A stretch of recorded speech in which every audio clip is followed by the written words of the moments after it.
Bonjour et bienvenue à ce talk qui a pour thème la reconversion.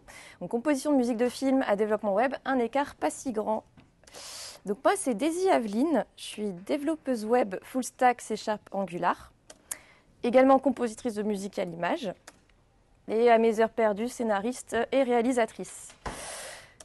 Alors, mon parcours, j'ai commencé par un bac L, pas parce que je suis vraiment fière de vous le dire, mais c'est surtout que les maths en seconde ne m'aimaient pas et je les aimais pas non plus. Et je m'étais toujours dit que la programmation, fallait être très bon en maths. Donc j'ai vraiment mis ça de côté complètement. Après ce bac, j'ai fait une licence de psychologie, en tout cas les 6 premiers mois, ça m'a pas trop plu. Et en fait, je me suis réorientée en musicologie. Alors il faut savoir que j'ai commencé la musique à l'âge de 12 ans, ce qui est assez tard pour le microcosme des musiciens. Pour vous dire, j'ai commencé ma première année de solfège, j'avais 12 ans, tous les autres avaient 6 ans, c'était un petit peu compliqué. Et donc, j'ai toujours eu l'impression de ne pas être assez talentueuse, d'avoir commencé beaucoup trop tard, et donc un syndrome de l'imposteur, clairement. Déjà, on a un premier petit point commun avec le milieu de l'informatique. Mais bon, j'ai quand même décidé de me lancer en musicologie. J'ai pu commencer la musique assistée par ordinateur, la MAO, et vu que j'étais très fan de musique de film, je me suis dit, pourquoi pas, on va peut-être tenter. Il y a un master spécifique à Lyon qui s'appelle le master musique appliquée aux arts visuels. Et à l'obtention de ce master, j'ai commencé ma courte carrière de compositrice de musique de film. C'est compliqué déjà de s'insérer dans ce milieu-là, le milieu du cinéma, mais encore plus quand on est une femme. En 2022, c'est 7% de compositrices de musique de film en France. Encore un petit point commun avec le développement web, même si on a quand même des taux un petit peu plus hauts, j'ai l'impression.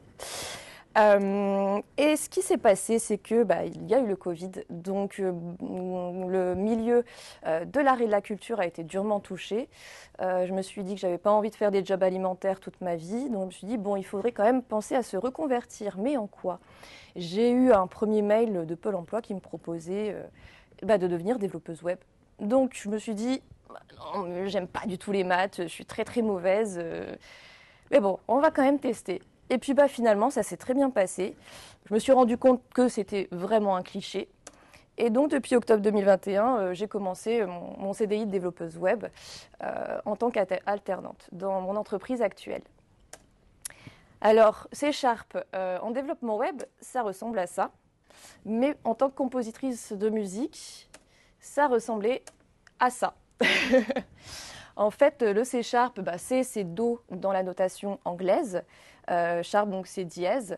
Et donc ici, on a le nocturne en Do dièse mineur de Frédéric François Chopin.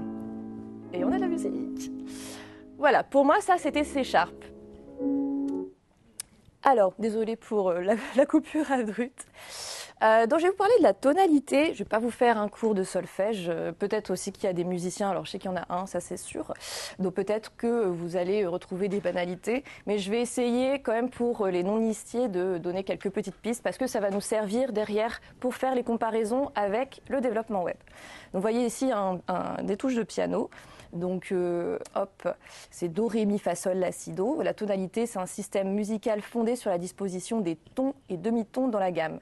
Donc là, on a Do, Ré, Mi, Fa, Sol, La, Si, Do. C'est les touches blanches du piano, donc sans altération, sans rien. Et c'est la gamme majeur, Do majeur. Alors, majeur, mineur, peut-être que vous ne savez pas exactement ce que ça veut dire. On va aussi verser dans les clichés. Donc, en majeur, en général, c'est quelque chose d'assez joyeux. Là, c'est du Do majeur. On va avoir du Do mineur, c'est plus quelque chose de triste. Ça va un petit peu vers la mélancolie, etc. Voilà, c'est vraiment pour être très cliché, on ne va pas aller jusqu'au bout de la théorie de la musique, mais pour avoir quelques petites notions. Donc, comme je vous disais, le système anglais A, B, C, D, E, F, G. Le A, c'est La, le B, c'est Si, etc., etc. Donc, ton et demi-ton. Le ton et le demi-ton, qu'est-ce que c'est? Le ton, c'est ce qu'il y a par exemple entre un Do et un Ré. Et un demi-ton entre un Do et un Do dièse. Et donc, c'est ce qui va permettre de donner vraiment la tonalité à un morceau. À savoir, est-ce qu'on va utiliser Do, Do dièse, Je vais aller un petit peu plus loin du coup dans mon explication. Hop, ça on l'avait déjà fait. Donc ici, vous voyez les touches du piano. Donc ce que je vous faisais, c'était hop, ce do là et le ré. Donc ça c'est un ton. Ça c'est aussi un ton.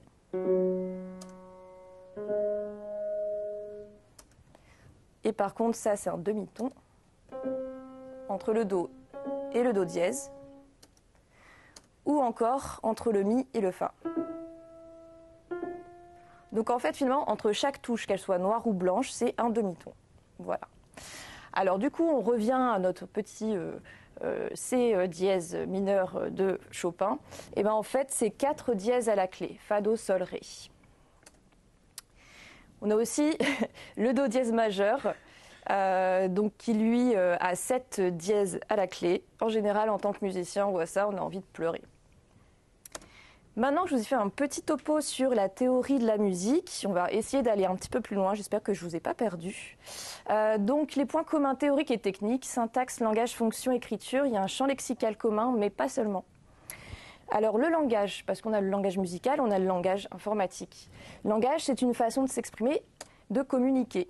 En musique, on communique des émotions, des sensations, des idées, on dépeint des atmosphères, on transmet des connaissances aussi avec les comptines, avec les chants religieux, avec les chants de tradition orale. On raconte des histoires avec les opéras par exemple. Et ben, en informatique, on communique avec l'ordinateur. On lui donne une série d'instructions, on lui dit comment construire et interpréter la logique d'une fonction, d'un système. Mais on communique également avec ses pairs, que ce soit par le biais de commentaires ou tout simplement par le choix de nommages clairs et précis pour indiquer ce à quoi correspond telle variable ou telle fonction.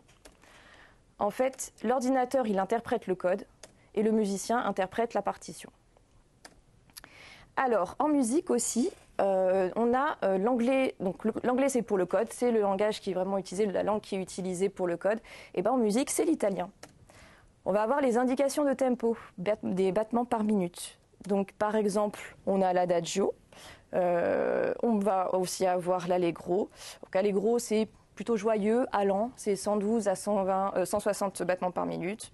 Il y a aussi andante, donc 76 à 100 battements par minute, moderato, adagio, voilà, il y a de tout en italien. On va aussi avoir les indications de nuances. Donc la nuance, c'est le volume sonore. Ça va être un petit volume ou un gros volume. Et donc ça, on va l'avoir grâce, par exemple, à ces petits double P. Donc ça, c'est pianissimo. Ensuite, MP, c'est mezzo piano. F, ça va être forte. FF, fortissimo. On est toujours dans l'italien. On a aussi les indications de technique, surtout pour les cordes frottées. Donc là, vous voyez un violoncelle et un archet, donc pour que vous puissiez vraiment visualiser la chose.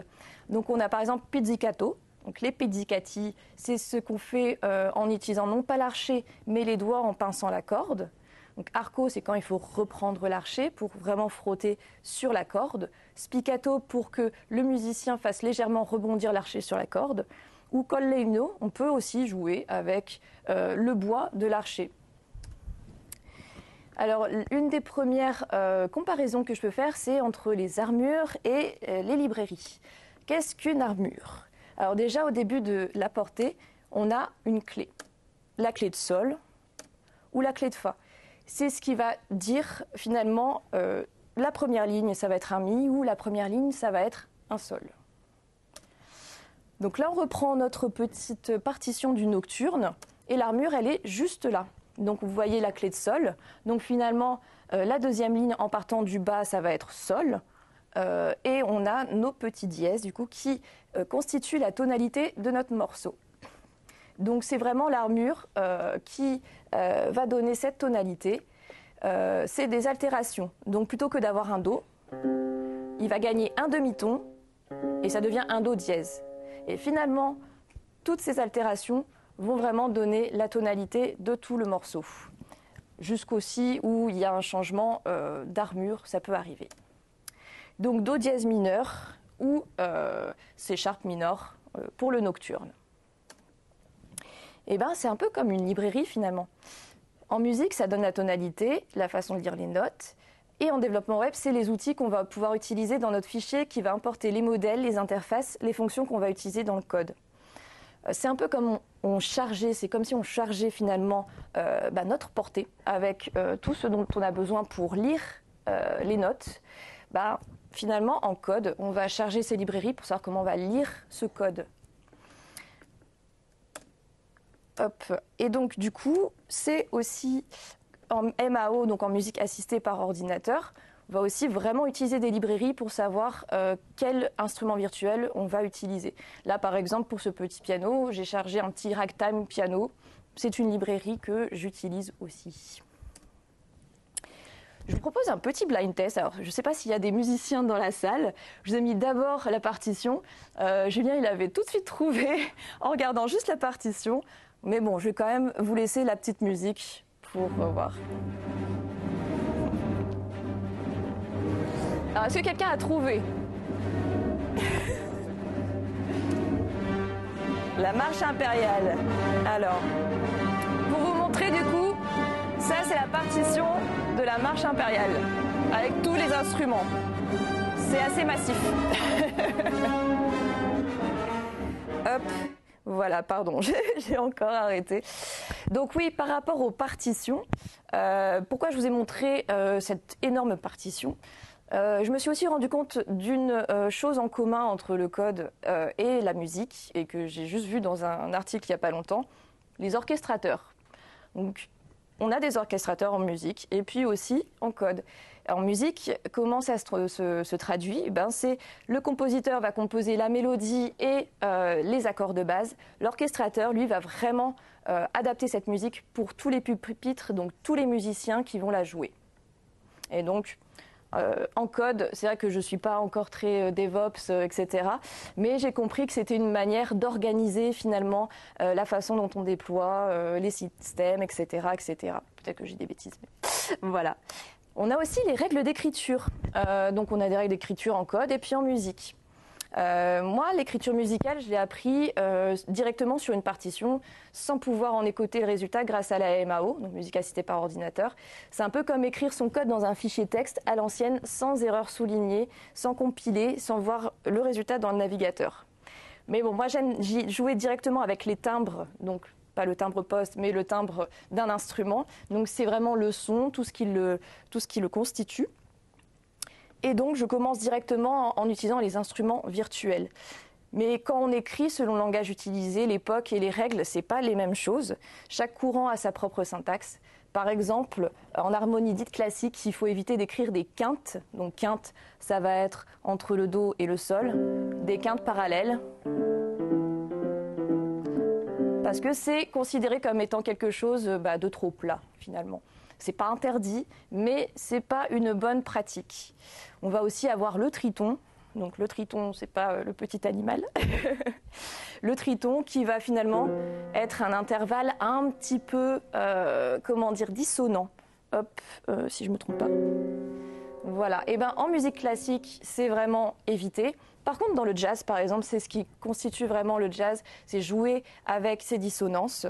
Donc dans le jazz et aussi dans d'autres courants.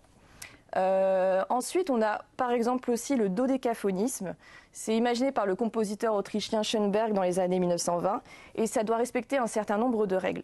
Donc on a les 12 notes chromatiques. Donc chromatique, ça veut dire que c'est Do, Do dièse, Ré, etc., etc. Là, je viens de vous faire 12 notes chromatiques. Et donc dans le dodécaphonisme, il faut absolument que les 12 notes sortent sans qu'elles se répètent entre elles pour pouvoir recommencer un cycle. Bon, c'est un petit peu plus complexe, on va dire. Mais voilà, ça dépend de ce qu'on veut faire comme type de musique, dans quel courant on se trouve, à quelle époque. Alors du coup, je vous ai parlé de tout ça. Donc, voilà, c'est ce que je vais vous montrer. Et en développement web, on a aussi plein de choses au niveau de l'écriture, des conventions. On a le clean code, par exemple. Il faut faire attention à comment on nomme ces variables. Le typage pour éviter les bugs. Les commentaires aussi, pour pouvoir accompagner finalement les fonctions que l'on écrit.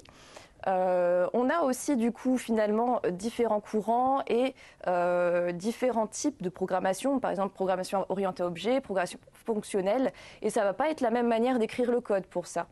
On va aussi finalement avoir la conception logicielle qui aujourd'hui, on peut avoir des applis monolithiques, ça c'était un petit peu avant, on est passé au microservices, on revient peut-être un peu au monolithique, mais bref, ça évolue sans arrêt. Alors des petites notions de musique de film. Musique diégétique et extra-diégétique. La musique diégétique, c'est celle qui appartient à l'action. C'est le personnage que vous voyez à l'écran va entendre cette musique.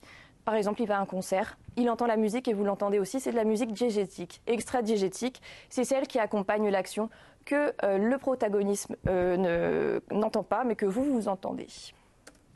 On a aussi le Mickey Mousing, dont vous avez eu un petit aperçu tout à l'heure. Le Mickey Mousing, c'est le fait d'exagérer finalement en accompagnant chaque action du personnage, les pas qu'il fait avec des instruments. Donc pour vraiment illustrer, vous allez vraiment voir ici.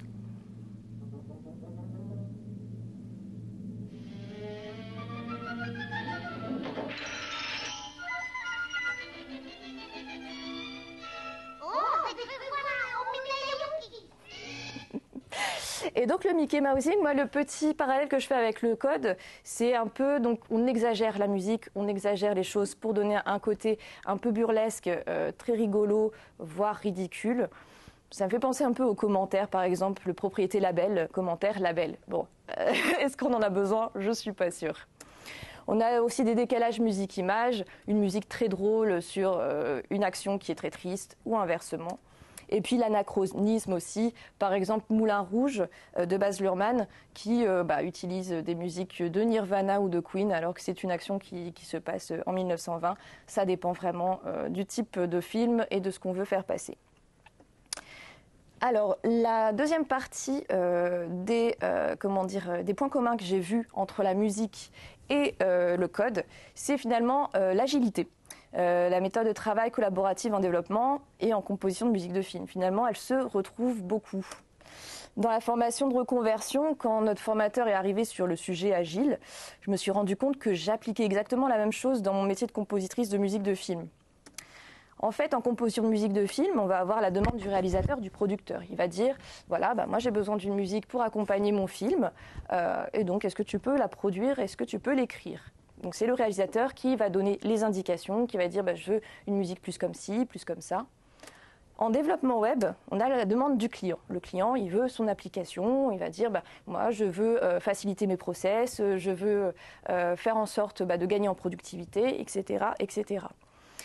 Mais il y a aussi quelque chose d'autre, c'est qu'en composition de musique de film, il y a la demande du réalisateur, réalisatrice, producteur, productrice, mais il y a aussi le besoin du film en lui-même, le propos, l'histoire, les images.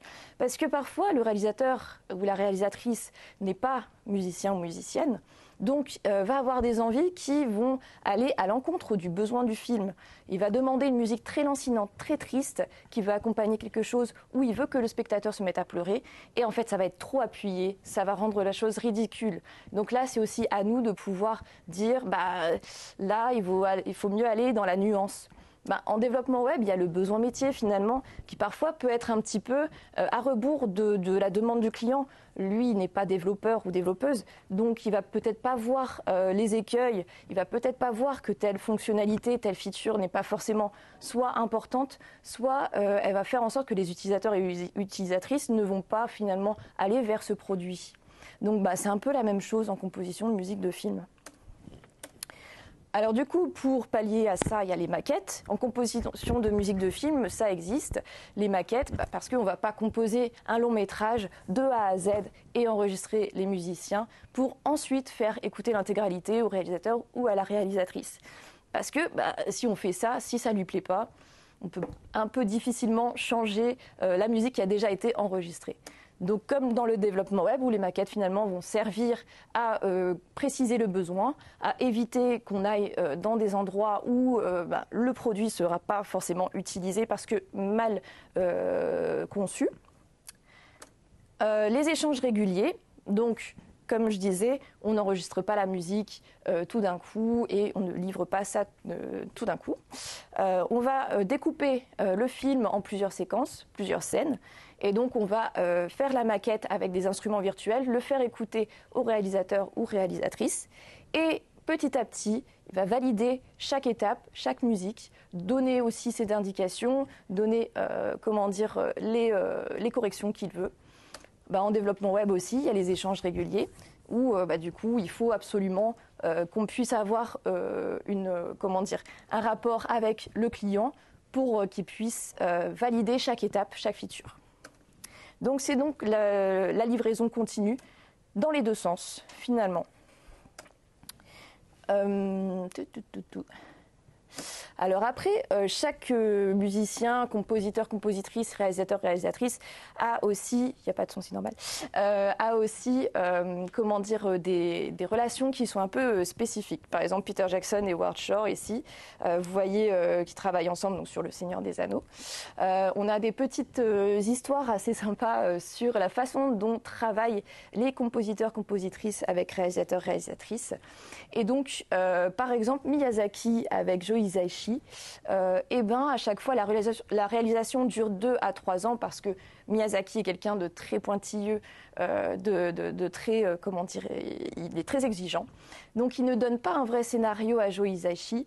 Il présente les personnages, il parle de l'histoire. Et pendant que Miyazaki commence à travailler sur le film, Joe Hisaishi commence à travailler sur la musique. Et ensuite, au bout d'1 an, ils font un premier CD. Et c'est ce CD qui va aussi donner de l'inspiration à Miyazaki pour continuer son film. Hop. On a aussi des histoires qui se finissent pas très bien.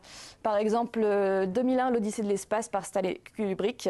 Donc Alex North, qui était le compositeur de ce film, il avait quand même composé 40 minutes de musique de film. Et ce n'est qu'à la projection privée qu'il s'est rendu compte qu'il n'avait utilisé aucune de ces musiques qui avaient été composées pour l'histoire. Là, vous voyez aussi Steven Spielberg et notre fameux John Williams. Il y a aussi une petite anecdote interstellar. Ce qui s'est passé, c'est que Nolan a transmis une seule page de dialogue à Hans Zimmer en racontant juste que c'était l'histoire d'un père quittant son enfant pour aller travailler, sans aucune indication sur l'intrigue du film. Ça marchait parce qu'ils se connaissent déjà bien, mais c'est un peu un contre-exemple. C'est un peu comme si un client venait dire « Bon, moi, je veux juste qu'on puisse faire un crude sur tel truc, et puis voilà, YOLO ». Je pense que ça marchera un petit peu moins quand même. Alors, on a pu voir ici les composantes communes dans le métier. Le vocabulaire technique et théorique qui est qui se retrouve, qui est similaire. Et méthode de travail et agilité qui finalement est la même. Je vous remercie beaucoup pour votre attention. Merci beaucoup à Craft Records, à Emmanuel de m'avoir accompagné et merci à vous d'être là ce soir.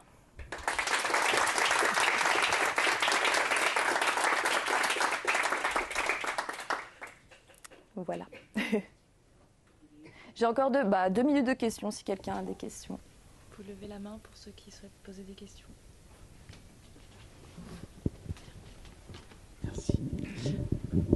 Moi, j'y connais rien du tout en musique, mais est-ce que tu as vu des liens, par exemple, entre un chef d'orchestre et ce que tu pouvais avoir dans une équipe qui pourrait un peu faire vivre l'ensemble ? C'est vrai que ça pourrait être un parallèle bien. Le chef d'orchestre, finalement, ça va peut-être être le manager, je dirais, mais peut-être ouais. Je dirais que ce serait plus comme le manager, mais peut-être que je me trompe. J'y ai pas pensé, mais effectivement, il y a quelque chose à voir de ce côté-là. Ça marche, merci.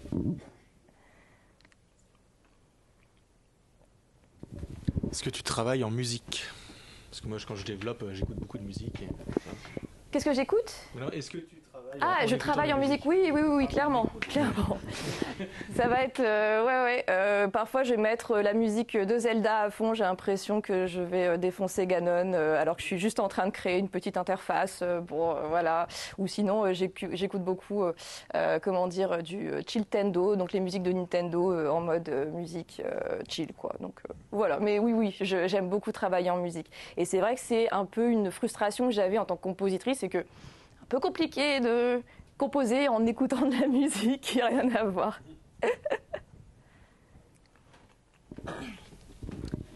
Quand on compare développement avec la composition, en fait, une composition peut être rejouée plein de fois par différents musiciens et qui sont interprétés différemment.